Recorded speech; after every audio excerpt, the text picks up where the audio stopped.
আমি যাচ্ছি এখন লকটো ছিটতে। এই ঘরের মধ্যে যাচ্ছে লকটো ছিটতে। আমাদের লকটো হয়েছে, তা আমাদের দিদি বাড়ি যাবে আমার বাবা মা, তো লকটো নিয়ে যাবে। আমার ভাগিনা দুটো লকটো খাবে, তো তাই লকটো ছিটতে যাচ্ছি। এই বৃষ্টির মধ্যে লকটো, তো রাস্তাঘাট কি হয়ে গেছে দেখো,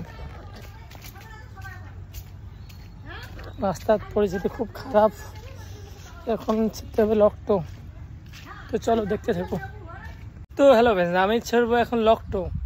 দেখো এখানে লকটো ধরছে, তো দেখো এখানে লকটো, কত লকটো দেখা যাচ্ছে কি, এই দেখো লকটো। এখন এখানে লকটো পেয়ে গেছে, এখন ছাড়বো আমি লকটো, তো দেখতে থাকো। তো হ্যালো গাইস, লকটো করা কমপ্লিট। এই যে লকটো আমাদের, এটুকু লকটো পারলাম, ঠিক আছে। কখন দিদি বাড়ি নিয়ে যাবে, তো বাই। এইরকম বারবার ভ্যানের মধ্যে হাঁটতে ইচ্ছে করে না, তাও হাঁটতেছি, কি করা লাগবে, লকটো পারতে লাগবে। আমার বউ ওখানে, ঠিক আছে।